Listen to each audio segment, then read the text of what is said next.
It's gorgeous out. Let's pop some ducks. This is the Up Duck Podcast, a blend of upland and waterfowl hunting. Tune in as your hosts, Tyler Beaton, Jeff Ludicky, Matt Jeske, chat about training dogs and share their bird hunting stories, tactics, and strategies.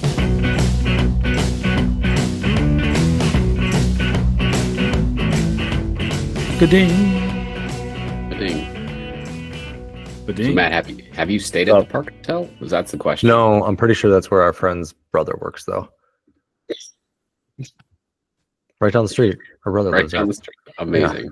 Yeah. Amazing. If you're just joining us, or actually if this podcast is just starting, you've made it this far, we're discussing how Matt lives in Iowa but can't stay out of the state of Wisconsin. Too much stuff Probably just move back. Too much stuff going on there. You'd have to downsize the duck boat if you're coming out here, though. It's a Find little too different big places. for these waters. Find different places. Oh, man. What's happening tonight, fellas? Oh, nothing. Nothing. We are Drink. fresh back from the expo, right? Yeah. I think our last episode was prior to the expo. Correct. Yeah. Correct. Yes, that sounds right. Yep. Mhm. Successful for everyone, sounded like. It was a record year, right, Tyler? Oh, that was a good year. Yeah. Met lots of folks, right? Sold lots of stuff, and made some nice connections. Caught up with folks that have been there pretty much every year we've been there, which is always fun. Yeah. Have as always, I have like 3 people ask for if they can stud Mac out, right, and then they never actually follow up. But that's pretty. We had fun. a couple followers from the podcast stop by the booth too and said hello. Yeah. So that was always fun. Nice. Yeah, we sold a couple hats and Jeff sold all his turkey rigs. If he would have bought more, he would have sold more. Out. Yeah. Yeah. I would have. Yeah. So we're off to a good start on that. It's just I got to be able to make them faster. That's the big thing. That's the big hurdle right now, right? If you would have sold them, if you would have stood by your display, right, with your decoy, you would have sold them out much faster too. So, I told you that was all strategic because if I would have sold them out faster, there'd be less people that would get to get their eyes on them and hands on them, and less conversations to be had about shot shell. Yeah, it was all part of the game. All part of the game. So when's your turkey season, Jeff? When is the first chance that this thing could be? I used it last year. Okay. Yeah, I used it last year. I didn't have any toms come in, but I had some jakes come in, run into it. So it showed some good successes. It worked well in the field. So I think I've made some improvements since that first version that I had made and used last year as well. So Be interesting to see if somebody beats you to the first tom kill over probably shot shell. yeah. When's your thing? season? The thing will be, do I know about it, right? Because it depends. Because a lot of the people at the show that I sold them to, I don't know if they have social media or whatever. But hopefully, if they're listening to this and they purchased one, if they do have a successful harvest over it, that they reach out in some capacity and send me some photos. For sure. Mine is period B, so it's the weekend after Easter. So Easter is what? Not this weekend, but the following. Weekend. Right? Draft weekend. Is that what it is? Yeah. Usually it's right around the draft. So yeah, I'll be up there for that second weekend and put it to good use and hopefully have some success. A lot of birds on our property, so that'll be or on the family farm, I should say. So hopefully it all works out. But yeah, so website should be live here for Shot Shell, but hopefully by the time this airs. So if you're still looking for a turkey rig for the fall, for the spring, not for the fall. He's so backlogged, guys. I know. If you're looking for one for the spring, I do have some inventory. So hopefully when the website goes up, I can ship them out right away and you can get them before your season starts. So Jeff, I have a couple of comments. Yeah. One, proud of you for getting the website live because I've been on you about that since the show. True. maybe a little bit annoyingly. That's okay. We all need a little push here and there. Second thing, all the folks that purchased a turkey rig from you, did they also subscribe to emails? Not all of them, but a good chunk. I think it was either Instagram or email sign up. Okay. So okay. Yep. Have you sent any emails out? It's just like a welcome confirmation email. Okay. But yes, an email will come out when the website goes live too for all those people, so they'll know right away. I feel like there's a good chance if someone kills a bird over your rig that they're going to let you know, right? Because you told your story, right? You got to put that in your welcome or your email blast, your first one. I hope so. And for those of you who have already purchased, reach out. Yep. And there's a handful of people that have rigs for testing as well. So somebody's bound to kill a turkey over it before I do. But we'll see. So it's exciting stuff. Website should be live here hopefully in the next couple days. It's not going to be like a finalized version, but it's going to be a working version for people that can, that want to get that rig before their turkey permit. So that's kind of what I'm getting it out there as quick as I can, and then I can make adjustments over the summer as needed. Nice. Yep. Very nice. Okay. Excellent. Excellent. All right. Outside of that, Matt, what's new in your world? Nothing. No. Nothing. Just last update. That sounds nice. Yeah. I'm rebuilding a deck. That's not exactly up duck related, but it is time consuming. So there's that. Your deck? Yeah. Oh yeah. I tore the whole thing out. 2 trips to the dump, bunch of trips to Menards. I got like 75 more boards to put on top. See, he's prepping this sucker to sell so he can move back to Wisconsin. Yeah, right. There it is. There it is. This sucker's getting done for summer is what the plan is. He's going to have that right in the listing. Brand new deck. Brand new. Yep. Redone deck. Yep. This is why the engineers, if you're an engineer, you set yourself up for work like this, though. If I was going to put on a brand new deck, I'd just hire someone to do it. Well, let's just say there's a reason I'm not having it poured, a poured patio, because I did investigate and gotcha. Yep. Understood. It would have been very nice. I'm sure. Also very expensive. Yes. Yep. Yes. The amount of waterfowl gear that you would have been able to purchase for the fall would have diminished greatly. Could have bought a boat, probably. Yeah. We'll just say that. You could have sold your boat and paid for it, right? Oh, yep. I mean, it would have been quite the upgrade if I sold my boat plus took that money. It would have been quite the rig that would have been purchased. What could have been, Matt? Yeah. What could have been? Yeah, it's just a wood deck that I'm putting together from Menards. So. Oh, all right. Yeah, man. Okay. So you put in a new deck, making random trips to Wisconsin all the time, right? Just True. Like maybe Jeff. Did you think Matt dislikes us? He just like slides into Wisconsin, drives right past Oconomowoc, and never. No says idea a where. word. Yeah.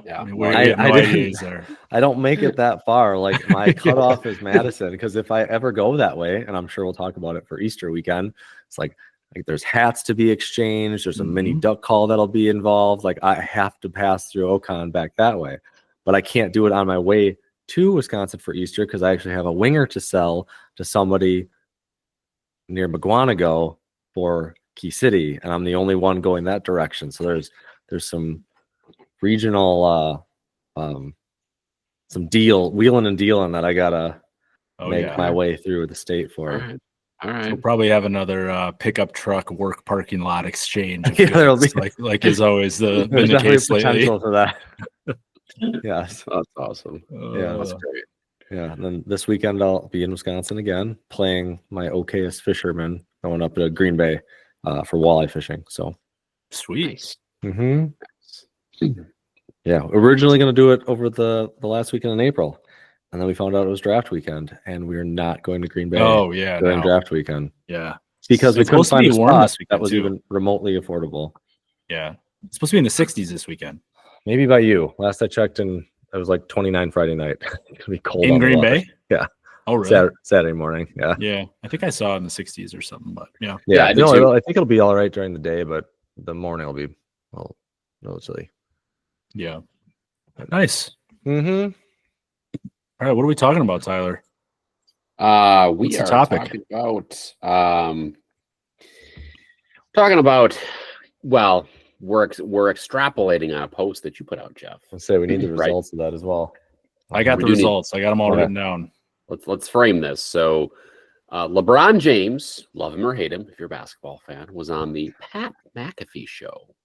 And he said that if you dropped Giannis Antetokounmpo into the 1970s, he would score 250 points a game. And some folks have said that he's just propping himself up because he wants to be the best player of all time, and he's got a massive ego, which I'm sure is true. And I also agree with him. However, we took that, or Jeff took that, and flipped that on its head and took it duck hunting related. And said, what was the question, Jeff? If we dropped you or Matt basically into the 1950s, would you be more successful or less successful than you are now? Well, I think it was 50 years ago, right? Is what I was 50 years ago. Yeah. Okay. 50 years ago, give or take. And yeah, it was a little more generic than that. It was really just, do people think that waterfowl hunting, and then I also posted about upland hunting.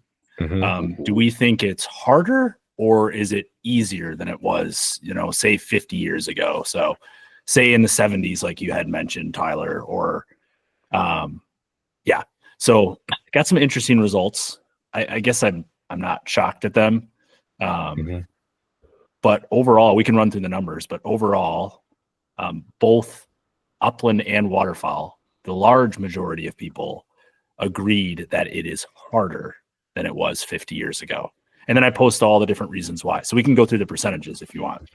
Okay. I'm just looking up some stuff on the old Google machine here, right? Yeah. Although you get snippets that say the exact opposite of stuff. So I'm not sure. I saw some interesting numbers too. Okay. So we'll do the percentages of the poll. All right. So let's start with duck hunting, right? So is duck hunting harder or is it easier than it was 50 years ago? Okay. Obviously at our age, we weren't duck hunting 50 years ago. We weren't born 50 years ago. So it's hard for us to really know, but it could be our parents, our grandparents, great grandparents, so on and so forth, that have maybe hunted during that time frame. So, but in today's poll, 71% of people stated that it is harder. They believe that it was harder right now than it was 50 years ago. 29% said easier. Interesting. Okay. So the two of you, how would you vote on that poll? I did vote, and I did vote. Yeah, and I said harder today. I think there are definitely some factors that make it harder, right? Especially as we look at it. Yeah. So you would say harder too?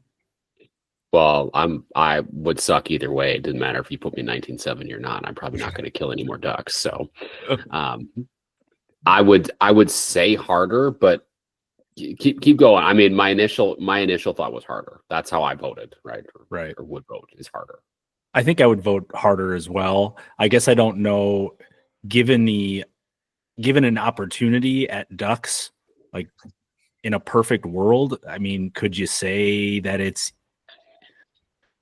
I don't even know how I want to frame this. I think there's a lot more involved than just like purely how many ducks you're killing, right, in any given outing. I think a lot of it comes down to like access and lack thereof and habitat and those types of things. To me, it feels like there's a lot more hunters per the amount of land that's available, right? Yeah. And I kind of looked up some of this stuff and I found some interesting things too with the numbers.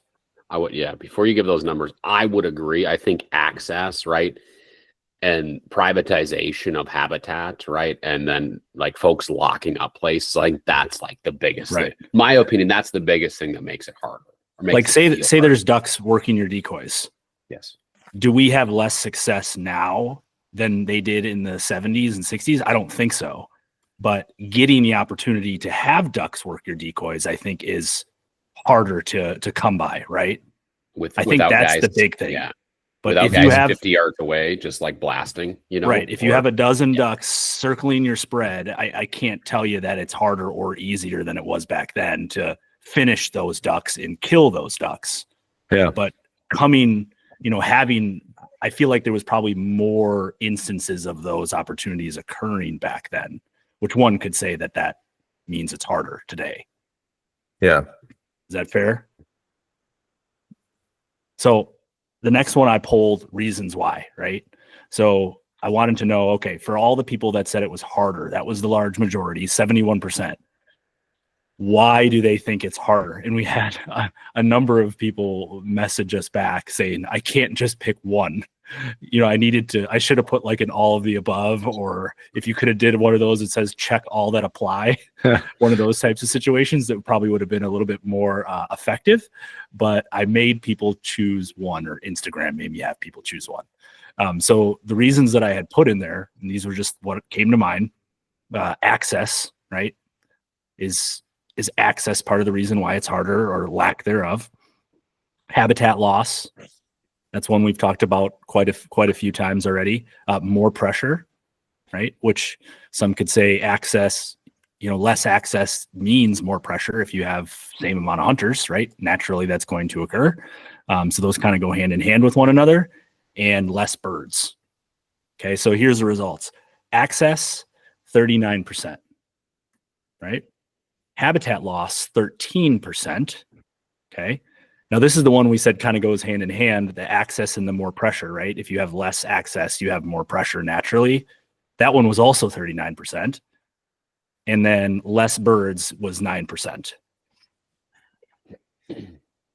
Interesting. Thoughts? I think I said access as my response. The birds one is kind of hard to get on board with because it depends on what you believe and where you watch. But like, I don't remember. I'm trying to look up. I can't find. So I looked up at some point. I looked up duck numbers. Well, at some point though, like not me. I was either not born or very young. Like the point system, because there was not like you were killing one hen worth 100 points, and then you were done for the day. One mallard hen or 2 drakes. There was a time that the 6 bird limit has not been the norm since we had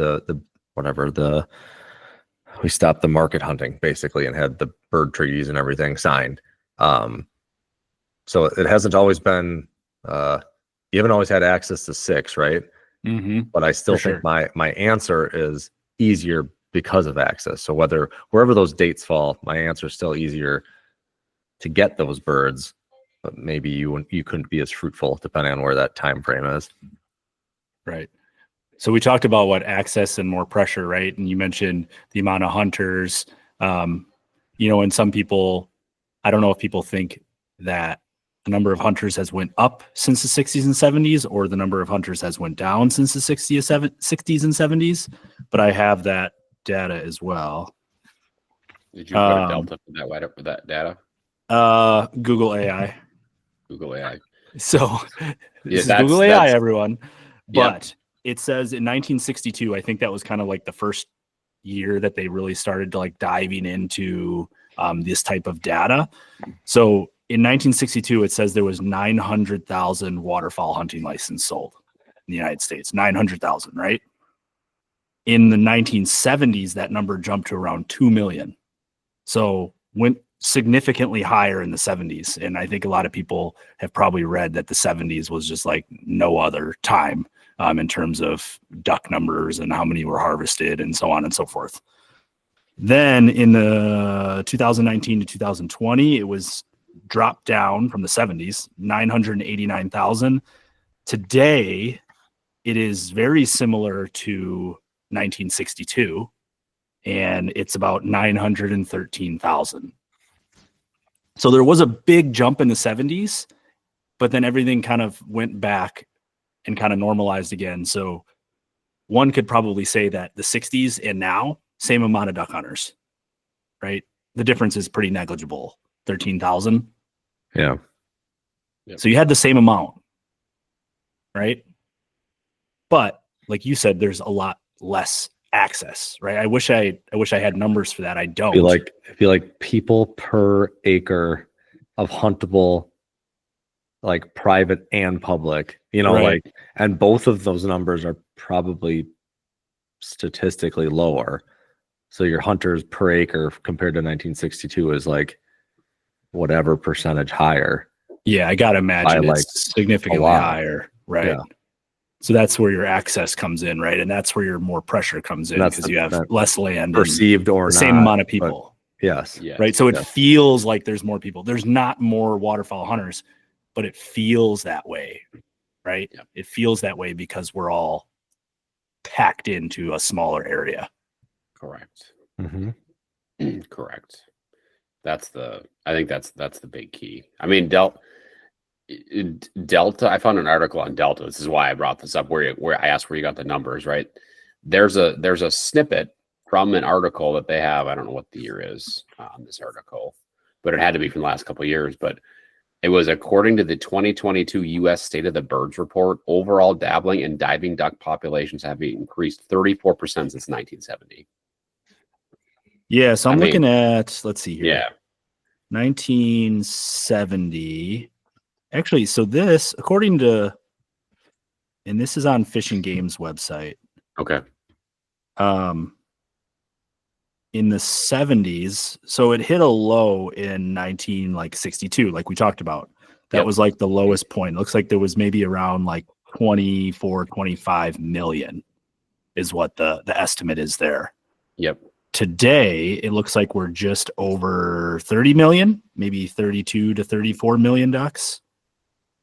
Right. So that's somewhat comparable to, it looks like in the 70s, in a few years, like in 75, it was a little bit higher. And then it peaked in 2015. Mm-hmm. And looks like it was close to 50 million ducks in the United States in 2015. Dang. So it's definitely dipped in the last 10 years, that's for sure, by quite a bit. But I mean, if you compare it to the 60s, there's more ducks in the same amount of hunters. So if it wasn't for the access part of it, right, one could say that it's probably is easier. If it wasn't for that access, you have more ducks, same amount of hunters. Realistically, you think it'd be easier if the access ability was the same. Yeah. Very interesting to look at all this and kind of play out the different what ifs, right? It is. Mm-hmm. It is. And even like I'm thinking about just like Wisconsin, right? Farming state, right? And like my family on my dad's side, farmers, right? And you look at farms back in the 50s and 60s, they were all like small, right? More subsistence based versus the giant stuff that's now. People weren't buying stuff to just hunt. It's just the game has changed, right? And let alone habitat changes and stuff like that. Say that's if those farms exist still, right? Which a lot of them don't. Yeah, a lot of them are getting chewed up by real estate and subdivisions and industrial parks and all kinds of things. Which especially is in part our of area. my reason that it's harder. How many retention ponds with wetland grass and marsh grass in your local neighborhood or gigantic corporations were there beforehand that are now piles of inaccessible? Whereas at least if that lowland was on a farm before, you had a chance at access. Mm-hmm. So what you're saying is, Matt, is that there's still habitat, it's just unhuntable habitat. Very unhuntable. Well, and we also look at access. Like I know we've poked around at this on social media before as well, but I feel like getting permission or gaining permission from private landowners is significantly harder. Back then, you hear stories that you knock on anybody's door and okay, sure, I don't care, go out. Well, nothing Now was being it's leased, like, and not everybody was being sued for everything. So right. And it's either it's already leased by somebody or they have family hunting it possibly, or they don't want the liability. Right. Yeah. I mean, I think or had a bad experience before and they don't do it anymore. Yeah. Yep. I think our society has become so sue happy. Everybody's afraid they're going to get sued if somebody gets hurt or somebody gets shot or whatever it may be. It's on their property. right? Yeah. Now they feel like they're liable for it. So I think I just think as a society too, we just don't trust each other as much as we probably used to back in the day. I feel like approaching somebody's door and knocking on it is a whole different thing than it was back then. But yeah, agree. I also think as a society, we're a little bit more polarized than we used to be on certain topics, probably including firearms too, which is not going to help get access. For sure. Yeah. and with all of these farmers are being less and less farmers and less farmland, you knock on somebody's door, especially around by us, the odds that guy or gal hasn't been asked 100 times already is 0. Yeah. They probably have every weekend somebody's knocking on their door asking to go hunt. So it's like, if they don't let them, why are they going to let you? So that's part of the problem as well. So. Yep. So I think we all agree, right? Access and more pressure are probably our number 2 or our top 2. Yeah. Why would somebody think it's easier? Right. So we had 18% of people claimed it was easier, right? And maybe these are people that have a lot of success, right? Maybe they have good chunks of land that they lease out or have permission on or hunt private, or maybe they just have a lot of good spots on public lands too, or live in areas of the country that might be a little more fruitful than others. But yeah, what do you guys think? Like, why would somebody say it's easier? Probably gear and, boats, shotguns, the ammo we have, just kind of a summary of all that stuff probably together would maybe sway somebody to say that, especially if you have all that and have really good years and really good, places to use that gear. I can see that saying it'd be probably easier would be an option. I would agree. I think I'll add to that, right? If you had a couple of good years that recently, right, that have been really good. Yeah. There's a thing called recency bias that can play into that too. Especially if you had started like 10 years ago and it was really hard and you've gotten good at it, right? You can have a recency bias piece, but we also tend to be colored by our own lenses. And so, right, if you live in a fruitful area and you've had a lot of success, right? You just have a lot of ducks and you've just killed a lot of ducks throughout your entire hunting career. It's like, oh yeah, well, yeah. Sometimes it's hard to see the bigger picture. Yeah, and I've listened to 2 podcasts recently that kind of talked about this from different angles. One of them was shotgun shells. So obviously lead back in the day, anybody who shot lead holds that as the gold standard, right, of killing ducks at distance. And then you started in the 90s with really bad steel, so really ineffective steel loads as opposed to what it's gotten to today.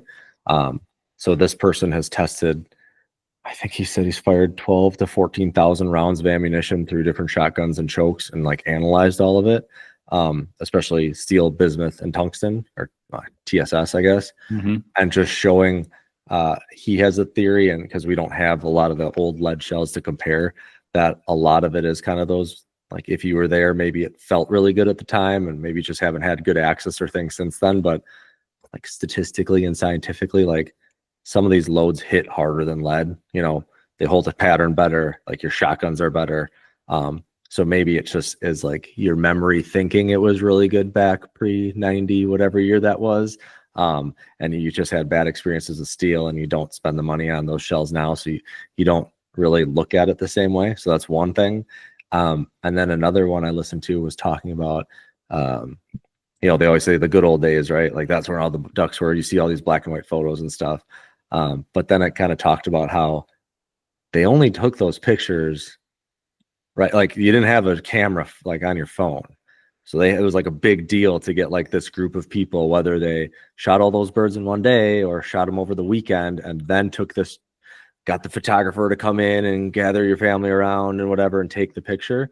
Like it wasn't every time that these people were having this like grand photo in front of the Model T and that kind of like up on the duck club. And of course there's situations where that did happen, but maybe it wasn't that good, maybe better, maybe not. But it just looks better, right? Like you've got these old timey photos and looks like a really great old time, but maybe it was over a couple days at the duck club or whatever. And then they brought the photographer in. Yeah. People don't really remember what that's like. So maybe it's not so bad. And duck numbers, like you talked about, statistically, like now in the last 10 years has been as good, if not probably better, statistically duck wise than it used to be. Right. Yeah. No, that's perfect. I wrote better guns and ammunition was one of my things that I put on there, right? So you got that one for sure. New technology, right? Yeah. All the different motion decoys, all of that stuff, all your motorized electronic stuff, your decoys have more realistic paint jobs, like all of those types of things play into it. The calls are better, right? They're more realistic sounding, better gear, to get you further into the duck boats and things that you see today. Like there's no chance in hell some of these spots that these guys are getting to in these boats, you probably could have gotten to back then with your push pole and your V-hull, your canoe or your V-hull, your small V-hull, the 9.9 on it. Right.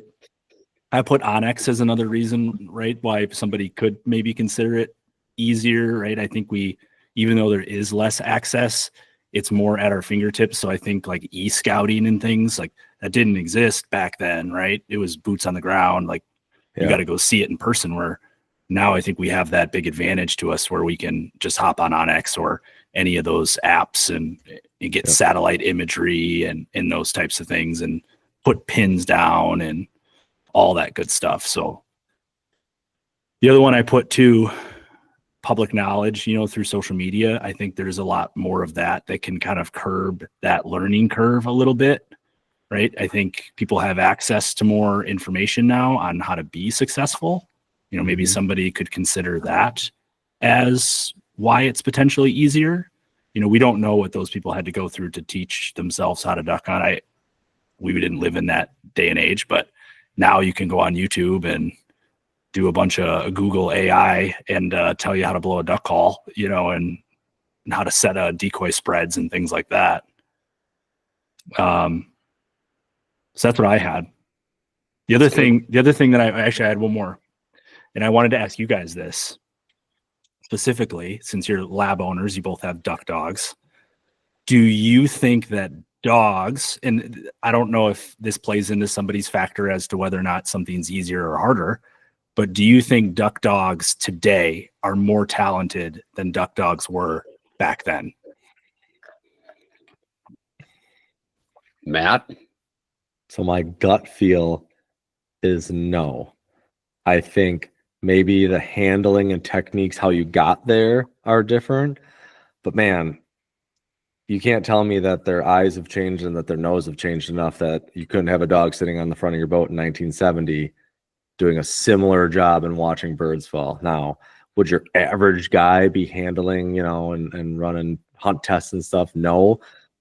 But I just feel like a dog is a dog, right? And even a dog that doesn't run hunt tests and handle, I've hunted with dogs here, right?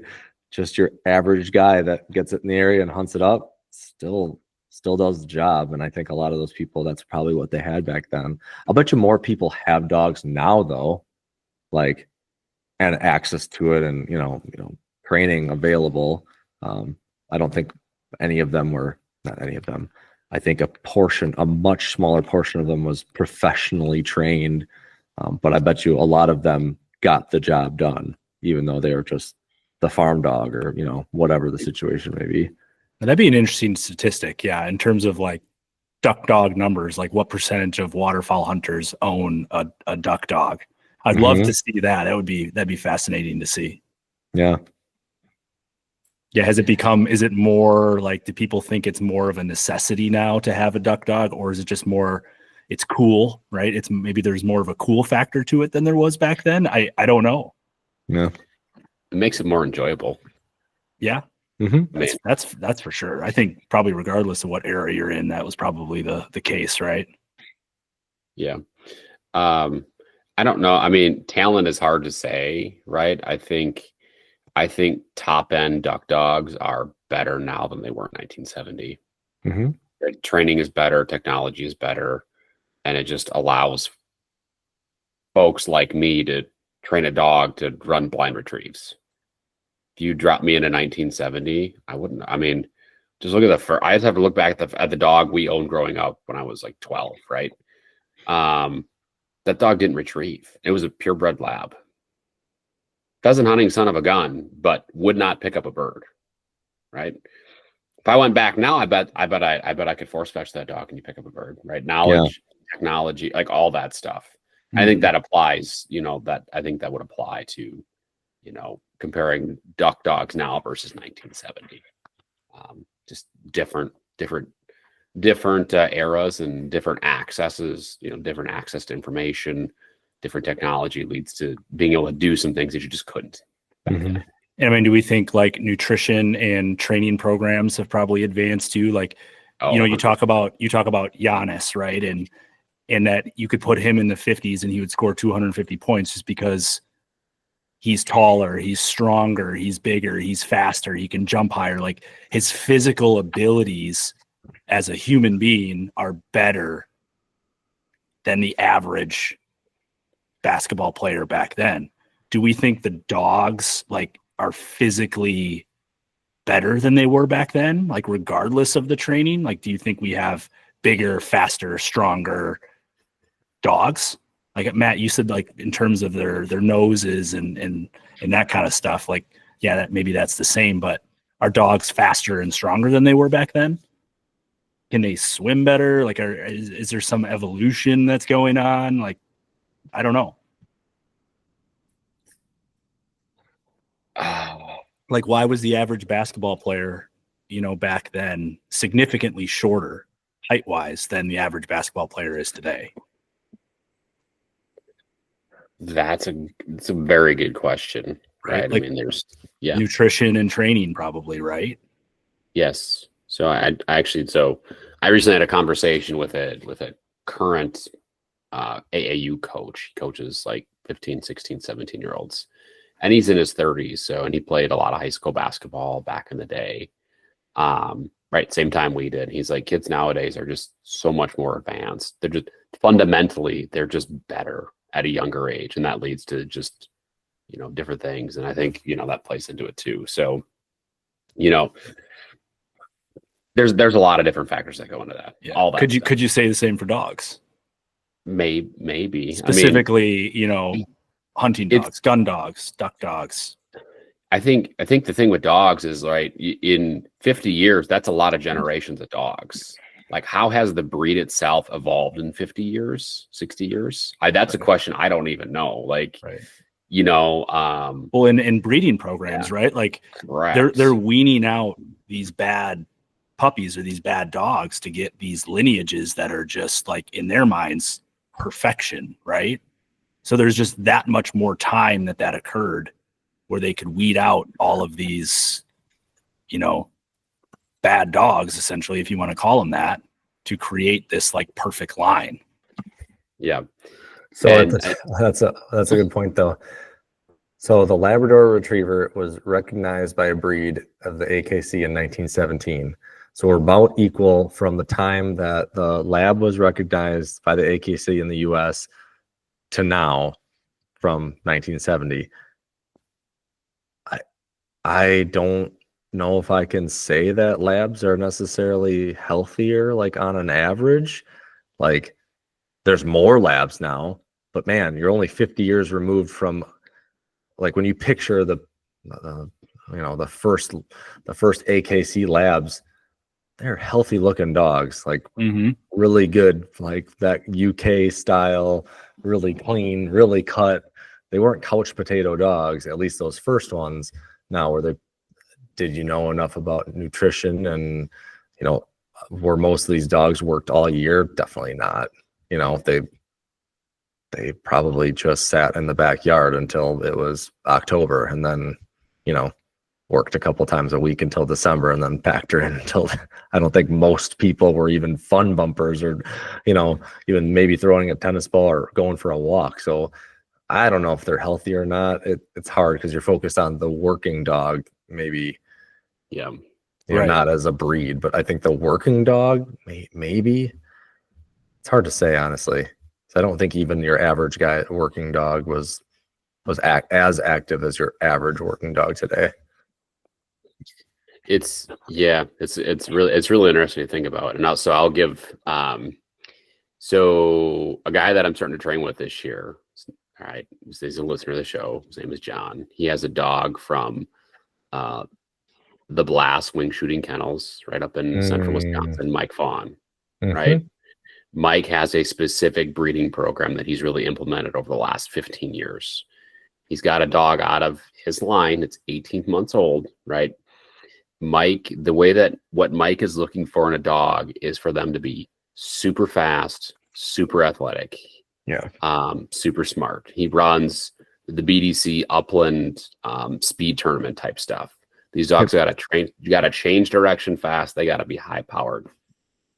And some of the things that he did with his breeding line is his dogs have a little bit shorter legs, I think, like maybe proportional to their body. I'm not sure about that, but smaller paws, right? They're able to really change direction.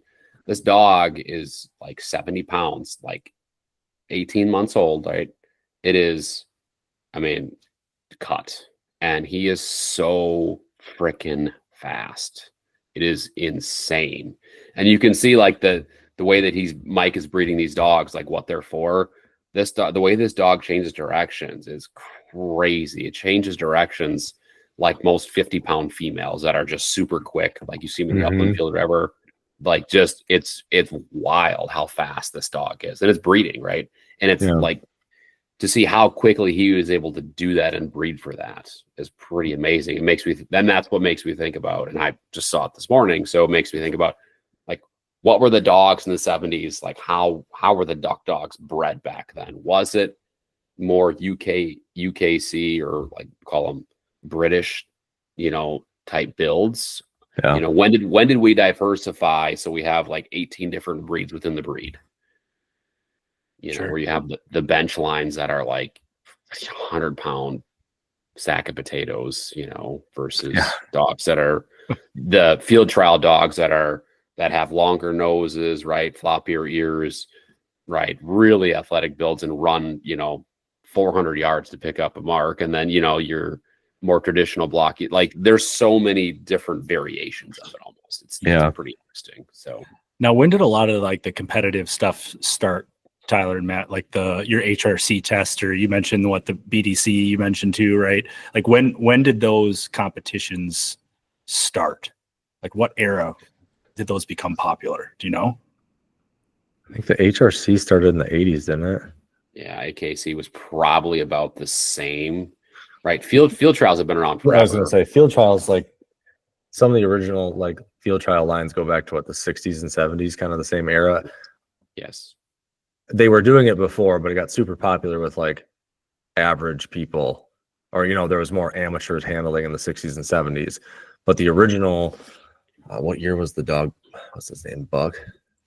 I think that was he won like a was million. That 50? He was the only two-time King Buck, 1948 to 1962. Yes, he's on the duck. He's the only dog featured on a migratory duck stamp. Yep. I think he won 2. I don't know if they were back to back though. But like 2 out of 4 years, like national retriever champion titles in the field trial world. So that was happening in the 50s. So like now we kind of circle back to that basketball thing, right? With Giannis going back to the 50s and scoring 250 points. Would your top HRC dog or AKC field trial dog right now, if you put them when those competitions first started, would they just demolish anybody else, any other dog that's out there in the field? Yes. Yeah. Hands down. If you drop me into the 1950s with Mac, we would win field trials. See, that kind of proves that whole point, right? That's kind of exactly what we're talking about, right? Yeah. In the 50s, they didn't have e-collars. Trainers were called tennis shoe trainers. And when dogs ran blinds, they basically walked out to them. So it was the skill set of the trainers, probably, maybe more so than the natural abilities of the dog, is what we're kind of thinking. Technology was a huge piece of it. Technology, yeah. like the e-collar. And So we're getting into like just the overall knowledge, right? Yeah. So now we're getting into like the history of retriever training, but Rex Carr is the father of modern day retriever training. All the modern day programs are based off of his training style and philosophy. He's the one who worked with Tritronics to really develop what has become the modern day e-collar. Tritronics was bought by Garmin. You just the whole thing. Yeah. What's interesting though, what about training styles overseas in England, right? Because they haven't used e-collars. I would say not much has. I don't think much has changed. Honestly. Yeah. Although I bet you their dogs on average are still probably better. Like from the 50s or whatever you want to say. I'll bet you they're just like there's probably more to the consistency and like things like that in breeding program. Yeah, like it's the same place and the same style, but I bet you they're asking more of their dogs than they were like historically. And I'm sure year after year we become more knowledgeable with all these dogs and how they behave and how they handle situations, and we adapt, the training methods to account for those kinds of things. I think that'll just continuously advance, right? I don't know if that will ever plateau. Yeah. But that was a pretty unhumble statement of me to say that I would win field trials with my dog if you dropped me in the 50s. But like kind of not untrue though. Like I mean the things were just different. The marks were not as long. Yeah. Well, I was gonna say just the test itself. I'll bet you even in field, like I wish I knew facts offhand, but like what was a 1955? What did King Buck run as far as like, granted, it's like 11 series or whatever it was, but like, what's the blind look like? I'll bet you it wasn't a field trial blind of today. Like, there's no way. Although I think all that stuff is documented somewhere. I've seen like what the tests look like in night. This is getting good. He won 1952 and 1953. That's why he was a famous, and even more famous. Did you know that he almost he was a puppy that was only bought for like $50 because they didn't think he was going to make it. He had what was he born with? Distemper. They nursed him back to health. Yeah, he was basically like a puppy that wasn't going to make it. And he was traded and bought and sold and stuff until like a couple years later he was winning national championships. That's crazy. Yeah. Wow. The first sanctioned AKC hunt test was in 1984. AKC test, yeah. And that's the year that the HRC, I think I just read, was founded. Yep. I don't know what year field trials were going along. Field trials were before that. Yeah. Yep. Yep. So now you've got me really curious because now I got to go look up like what were the tests like. We could probably have a whole other episode just on that specific question that I asked you too. This is sorry, Jeff. No, that's okay. That was perfect. That was one of my last things, like why somebody could potentially think it's easier, right? If we kind of bring this back to where we were originally talking about. So we've kind of beat up waterfowl quite a bit here, right? Do you want to kind of see the results of the upland side? Yeah. I think it'll be similar responses as far as all of the reasons, honestly, and and the gear we just talked about and dogs. Yep. Very similar. So people that said it was harder, it was more people thought it was harder than people thought waterfowling was harder. So we had 82% of people think upland hunting is harder now than it was. 18% thought it was easier. Okay. Would you guys both vote harder probably as well? I definitely did. Yeah. Yes. Okay. Reasons why it was harder. Again, we have access, habitat loss, more pressure, and less birds. So it was the same categories that I put for waterfowling, right? I think it all kind of applies across the board. 43% said access, so a tick up higher than waterfowlers. Habitat loss was so this one was different. Waterfowlers, only 13% thought habitat loss was the main reason. For upland, it was 36%. So I guess I can see that. I could see more upland habitat potentially being lost as opposed to waterfowl habitat. Mm-hmm. I don't know how you guys see that, but that's it's hard to make wetlands into like subdivisions, right? If you have natural wetlands, like that takes a lot more to do as opposed to changing a CRP field into ag field or into a subdivision. Like that's a lot easier to do than a natural low lying lands, right? Well, and even my example before, okay, so you take a field and property that had pheasants on it before, you're going to have ducks and geese landing in the ponds there, right? Mm-hmm. You're not going to have pheasants running back around in between the buildings or anything. Like once like that's gone, that's gone. It's not the same. Well, and we have to think too, like the pheasants, their home range is so much smaller too. Like they're not migratory birds. Yeah. They're not going to go find the water, and they are within a certain range, right? They're going to do that, but they're not going to fly from Canada all the way down to Florida. Like that's just not going to happen. Canada down to Mexico. So yeah, I think the habitat loss is probably takes a harder toll on upland birds probably than the waterfowl birds. Yeah. And I think the habitat and access go a little bit more hand in hand probably for pheasants, because the same places you could hunt, previously were also the places they were breeding, as opposed to like your point to migratory birds. Like they don't have to be bred here as long as prairie pothole and Canada and all those things are, at least neutral. They're coming through here. But the pheasants, you were hunting the same places where they were previously breeding and populated. Once that part is gone, then that's it. Right. And that's exactly right. Like access and habitat loss are the top two for upland, right? Yeah. Whereas your habitat loss was not in the top two. That was number 3 for waterfowlers. Yep. Yeah. Yeah. Outside of your core states, right? Like there's just not wild pheasants in a lot of states anymore. Yeah. And to the point of the question, right? Like there used to be, like my dad talks about growing up in West Dallas, they had a field behind their house. There used to be pheasants there. Oh yeah. Picture West Dallas now. And even when I grew up at my grandparents' house, that field, I was pretty young. It was just being turned into like a commercial property. Like, we could play in the farm field for a couple of years when I was old enough to remember. But, it's basically from my grandparents' house where they lived. Now it's behind it is corporate stuff and then the freeway. Like it's not what it was in 1970, not even remotely close at all. And that's like the prime example of what we're talking about. Upland specific. For sure.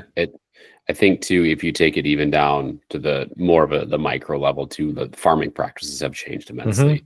I mentioned like smaller farms, right? A lot of fence rows back then. Lots of fence rows. Properties. Yep. Lots of bank cover, right? Soil cover along banks and stuff. And that's been plowed up. Different crops, right? Crop rotations that, where things are cut during nesting season, that all like just depredation of habitat that held wild birds.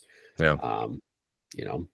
And then when what you're talking about, like in West Dallas too, like just breaking up cover too, right? Where there's these pockets of places that could hold bird, but there's not just continuous stretches, right? Like you see in Iowa and the Dakotas. Outside of those places, right? There's just not that in Wisconsin and Pennsylvania and some of these states that have a rich tradition of upland hunting, but there's just no birds left. Yeah. Right. So here was the next interesting one, the more pressure part, right? On the waterfowlers, this 39% said there was more pressure. For upland, 9% thought more pressure, right? And we're talking about access, right? We're talking about lack of access and access becoming less prevalent, right? You would think if the numbers stayed the same, like waterfowlers, that you would feel more pressure. However, I don't think that's the case, right? I think we must have less upland hunters than we had back then, right? If we don't feel like there's more pressure, even though we have less access, well, I feel like the only reason for that could be less upland hunters. Did you look that up? I did not. I have another theory. Did you look it up? I didn't. I just have a theory without looking it up.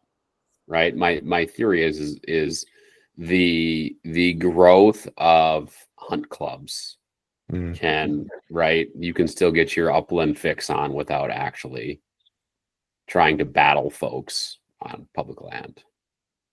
Sure. Yeah, that could be.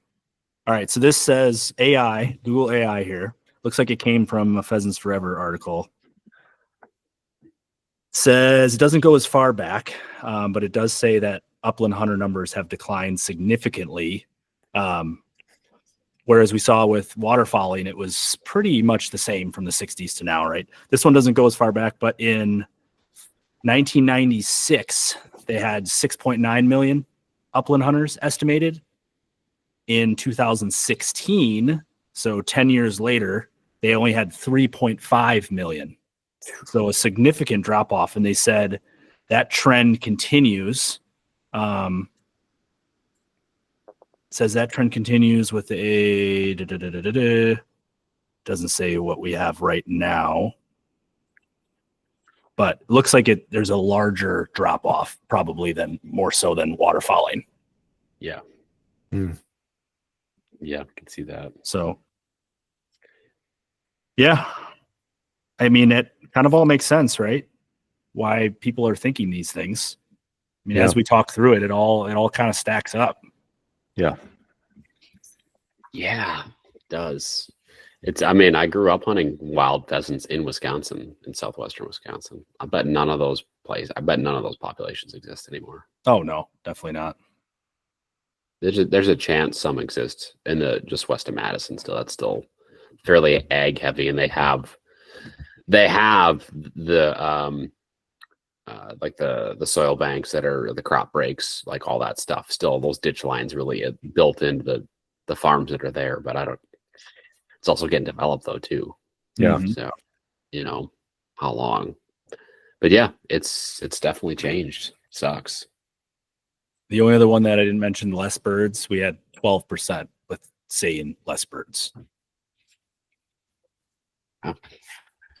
But again, it depends what you're doing. Are you hunting stock birds? Are you hunting game farm birds? Are you hunting wild birds? Right? I mean, I guess for the sake of this survey, we should probably just consider wild birds probably, but everybody might not be thinking that way when they vote as well. So we got to kind of take that into perspective too. True. Definitely not hunting wild birds. Right? Like if you're a big game farm guy, maybe you do think it's easier, right? I mean, if when the truck releases in Wisconsin, it's definitely easier. These could be part of the reasons. You're not worried about habitat. You're not worried about bird numbers. Well, I moved into a house that's right across from a stocking, and I know when the truck comes. So, damn right, it's easier. That's good. Yeah, that was kind of a fun survey. It's fun to talk about that stuff. Well, it makes you think, right? It makes us think critically, right? And do research and put puzzle pieces together, and we get our detective on. Mm-hmm. That's good. It's good. It's good to learn, right? It's good to be educated, and we're learning along the way too. For sure. So, So Jeff, kudos to you for coming up with this question that led to a podcast. Yeah, that was a fun one. So, and I'd love for people to reach out too and voice their opinions after listening to this. I like to hear all these different angles and perspectives and all the what ifs, that we kind of came up with just talking through this podcast. There's a lot of things that I'm sure we're not thinking of as well when we're talking about this stuff. Yes. And the dog thing. Let us know about the dog thing. Yes. Yeah. Yes. Please. If you have, I've read this somewhere, like the King Buck stuff, or some of like the field trial stuff, like the distances and things. I couldn't find it offhand, but if you can find it, please send it to me. But I thought I found it in marks were like, probably in the 150 to 200 range. I'd have to look because I have a lot of older training books just for fun. And sometimes I just read through them to see what it was suggested, and then a lot of the setup stuff is still the same, right? Like concepts with wind and whatever. But I have to look. I know one of the training books, a couple of the training books are quite old, but I don't remember if it's like field trial specific or not. I know I bought one of the original books I could find. It was early 60s, I think. I'll have to see what was in that one. Okay. Jeff, he's the guy sitting here as Matt and I are just nerding out here on historical lab training stuff. I knew it was going to happen as soon as I asked the question. but I'm glad it did. I wouldn't have asked it if I didn't want to hear. Okay. All right. That's fair. That's fair. All right. Well, that's all I got. Yeah. I don't have anything else. Matt? I have nothing. Okay. All right. It was a fun yeah, it was fun. It was fun. Think of more of this stuff, Jeff. We need more of these ones. All right. We need more polls that we can that's good. About. We also need more feedback from you, the listener, too. So, as Jeff said, let us know what you think about the topics we discussed tonight. If you want us to talk about anything else, or you have any other interesting questions, shoot them our way on social media. Other than that, thanks for tuning in. Leave a quick review. Takes 10 seconds for us. And we will see you all next week. Peace.